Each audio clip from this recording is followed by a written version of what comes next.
नमस्कार, मैं हूं रागनी वर्मन और आप देख रहे हैं राष्ट्रीय जगत विजन न्यूज। छत्तीसगढ़ की राजधानी रायपुर के मैग्नेटो मॉल में हुई तोड़फोड़ के मामले में एक बार फिर सियासत और कानून व्यवस्था पर सवाल खड़े हो गए हैं।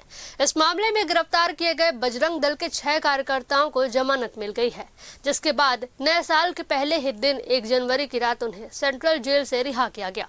जेल से बाहर आते ही जो नजारा दिखा उसने कई सवाल खड़े कर दिए हैं। जेल के बाहर मौजूद बजरंग दल के कार्यकर्ताओं और परिजनों ने उनकी आरती उतारी, ढोल नगाड़े बजाए, मालाएं पहनाई गई और कार्यकर्ताओं को कंधों पर उठाकर जश्न मनाया गया। जमानत मिलने के बाद कार्यकर्ता झूमते, गाते और नाचते नजर आए। आपको बता दें कि यह मामला तेलीबांधा थाना क्षेत्र का है, जहां 24 दिसंबर को धर्मांतरण के विरोध में बुलाए गए छत्तीसगढ़ बंद के दौरान बजरंग दल के कार्यकर्ताओं ने मैग्नेटो मॉल में तोड़फोड़ की थी। घटना के बाद पुलिस ने एक नाबालिग सहित 7 कार्यकर्ताओं को गिरफ्तार किया था। गिरफ्तारी के विरोध में 27 दिसंबर को चक्का जाम कर प्रदर्शन भी किया गया था।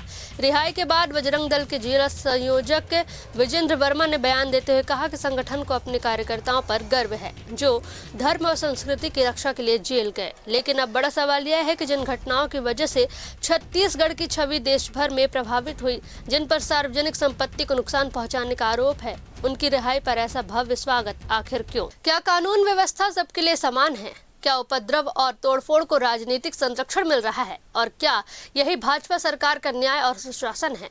मैग्नेटो मॉल तोड़फोड़ मामला अब सिर्फ कानून का नहीं बल्कि न्याय व्यवस्था पर भी सवाल खड़े कर रहा है। फिलहाल इस खबर में बस इतना ही। देश प्रदेश की खबरों से अपडेटेड रहने के लिए हमारे चैनल को सब्सक्राइब करें और नए खबरों के नोटिफिकेशन के लिए बेल आइकॉन जरूर दबाएं। नमस्कार।